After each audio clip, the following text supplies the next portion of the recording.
Hi guys, so this is one of my properties, as you can see on the video. And if you're living in Australia like me, I would highly encourage you to invest your money in real estate. I don't save money, and I invest in real estate, but let me tell you why I don't save money. The reason I don't save money is because money itself doesn't have value. The value of money is in the product or the service that you purchase with that money, but the money itself has no value. So if you purchase real estate with your money, the value will be in that real estate, not in the money that you had saved in your bank account. And that's the reason why I don't have money. And I'm very sure that everybody understands that we are living in a time of inflation. It doesn't matter where you live, whether you're in Australia like me, whether you are in the United States, whether you're in UK, Africa. It doesn't matter where you are. You understand that today the value or the prices of goods is increasing every day.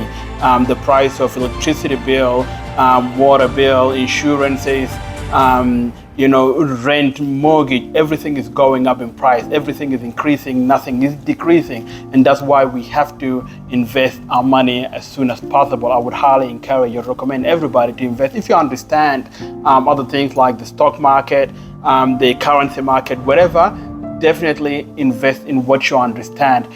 Just don't go into real estate because I said so. You need to understand real estate first. Do your research. If you are living in Australia, I've got a book here. It's called the Australian Property Investment Handbook. This is one of the books that I started reading before I started investing in real estate. So definitely do your research, understand, and then invest.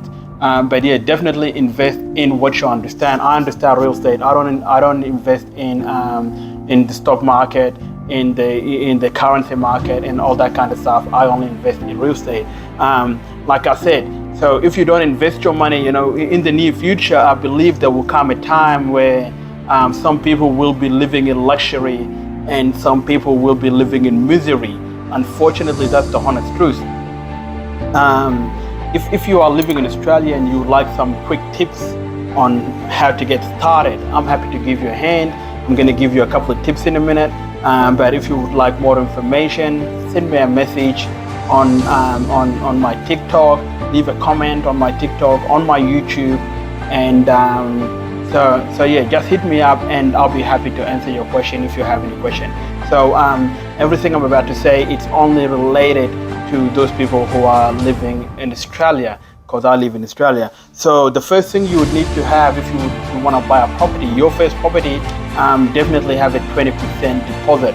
If you want to buy a $300,000 house, 20% of 300,000 is 60,000. So if you have 60,000, that would now allow you to buy a house worth 360, because 60,000 is 20% deposit of 300,000. So if you have 60,000, the bank will lend you, will give you 300,000.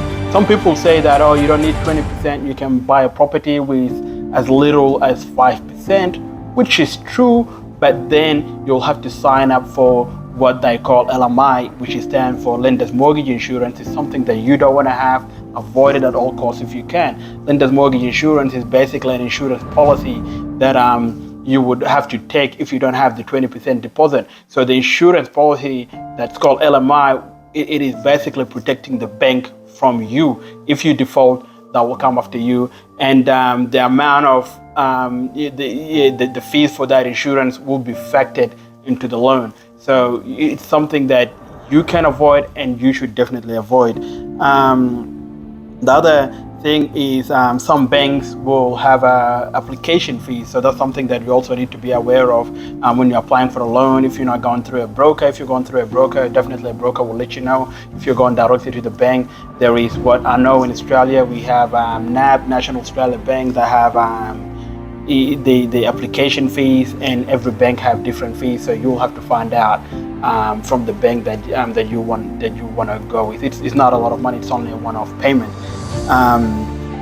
The other thing is stamp duty. Stamp duty is one of the highest payment that you pay when you're buying a property, and in some states they will have some government benefits like first home buyers grant, which will cover the stamp duty, but not every state have first home buyers grant.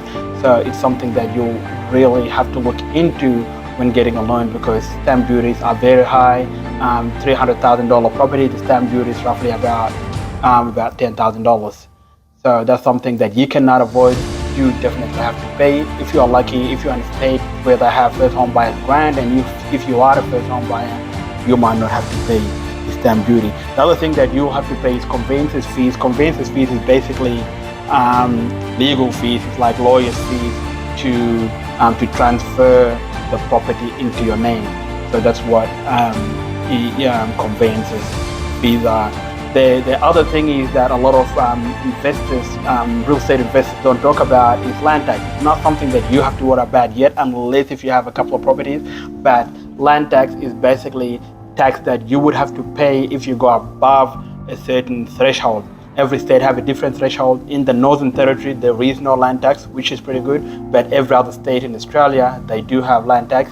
In Victoria, land tax is about $300,000. So if the value of the land you have, of the land, if you have multiple lands, if the value of all your lands goes above 300,000, and that's in Victoria, if it goes above 300,000, then you'll get a letter from, I think it's called Victoria State Revenue, where they will tell you how much you're gonna be paying every 12 months. So it's not a monthly payment; it's a yearly payment. But it's very annoying. A lot of real estate investors do, they try to invest in different states in Australia to avoid land tax. So I hope this information is valuable. If, like I said, if you want me to break it down more in depth, leave a comment, send me a message on my TikTok, leave a comment on my YouTube, and I'm more than happy to explain to you and to provide you more valuable information. So this is back in 2020 when I first purchased this property. So let's have a look at the difference between back then when I first purchased this property and how it looks right now after the cosmetic renovation was completed, or at least most of it completed. Let's have a look. You can see the back wall there, how it was all just brick wall before I've done the rendering to it, and that's how it looks now after the rendering. I don't have many video of this property before it was renovated, so I'm just putting some photos up just to give you an idea of how it used to look before the renovation. So I'm back to the same location, and the only difference now is that now it's 3 years later. Let's have a look at the house. So as you can see now on the video, we've swapped the condition location. This thing was in that corner over there.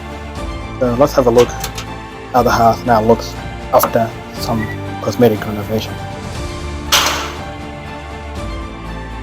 There you have it. I've done some minor cosmetic renovation. I've changed the floors, obviously. As you can see, it's different to the previous video or to how it looked before. So I've got the TV on this side. Before, the TV used to be on that other side. That wall is being changed as well with the help of a friend.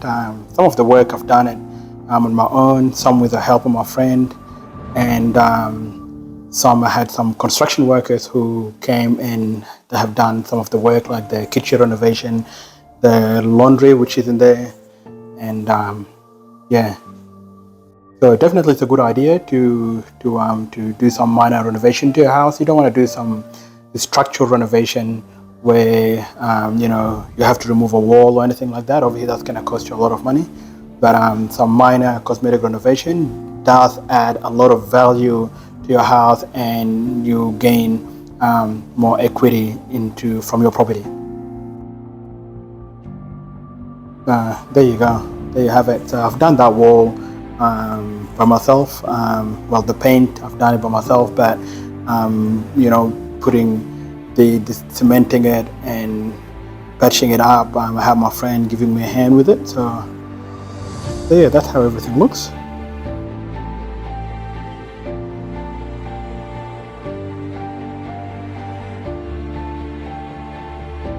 Obviously I like the color black and white, as you can see. So everything is black and white and a bit of red, as you can see on my TV. My logo is done in red and blue.